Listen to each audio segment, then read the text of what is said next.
Asia who? Outer Bridge. And why are you so late? Because I have a paper right here that shows my court started at 1:00, but then when I called, right here. You just showed me a paper, Miss Outerbridge, that Yes, I said you. did. Right. Miss Outerbridge. So when I called, No, we can't talk at the same time. Well, I apologize for being late. Excuse me. Stop. Miss Outerbridge, you asked me a question. Okay? I'm just trying to answer it. I know. Put whatever you're trying to prepare down. I'm trying to feed my daughter. Get your coat. You got to put your properly dressed on. I am properly dressed. I have on a t-shirt. I am properly dressed. Is that a robe? It's the problem, sir. I'm not even doing that. You asked me a question. I'm answering. My daughter is sick. I had to keep her home from school. I'm just trying to feed her. That's it. Understandable, but you're in court. Miss Outerbridge, I'm sorry that your daughter is sick. But again, you're in court, okay? And we're going to treat it as such. I asked you. I'm properly dressed. I have on clothes. I have on clothes.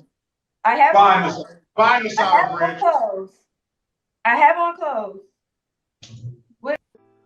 I want to say this. While this is most egregious and despicable, grotesque, if you will, no one wants to acknowledge why African American women behave like this, why black men, in some cases, behave broken. There are things that have been done to the African American community, similar to the Tuskegee Project, when African Americans were experimented on. If you're not black, you won't know this. By no means at all am I excusing this behavior. We detest it. We try to talk to them. We try to use facts, statistics, logic, and historical data to bring them to correction. But how can you have a civil conversation with a monster? What I mean when I say monster, someone who has no recollection of things they just did, someone has a very, very, very low propensity for accountability. I remember this.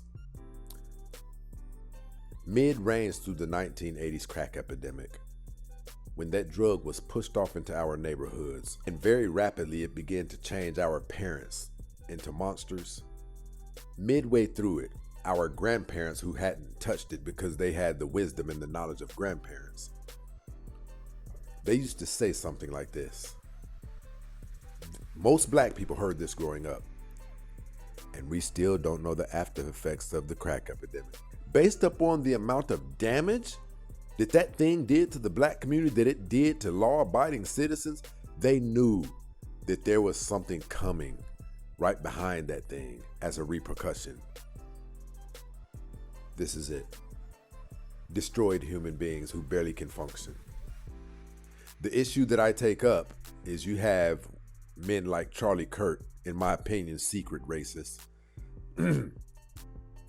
They like to talk about the things that are taking place in the black community. Black people have been destroyed. They've been destroyed. The reason we know that they've been destroyed, the reason we know that white America knows what it did was wrong, powder cocaine was preferable to white America. So there was a lesser sentence, a lesser criminal charge attached to it. Cocaine, which was simply rocked up, called freebase, which was rock, was preferable by the black community. Guess what type of sentence you were given for for rock cocaine? 50 years, 75 years, 280 years. Simply because it was rocked up, and that was the preferential drug of blacks.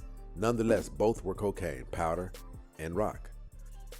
Around 10 years ago, when the opioid epidemic exploded in the white community, they knew the damage that they had done in the black community by pushing that drug in the black community and seeing that it turned the black African Americans into zombies. Not only that, but after it turned them into zombies, you'd also attach them to a criminal charge that would confine them to around 50 to 75 years in prison, removing all of the parents from the black household.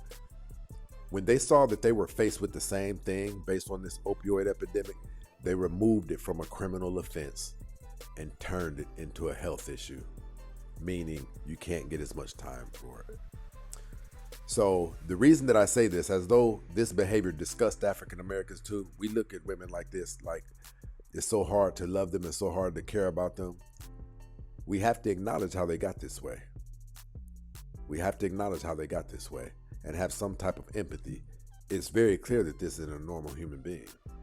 We have to stop looking at it like black people just want to misbehave, because white America got assistance once this very same system of addiction bombarded white America. It's no longer a criminal offense. Now they need help. Let's put them in a help facility. It's just my take on it.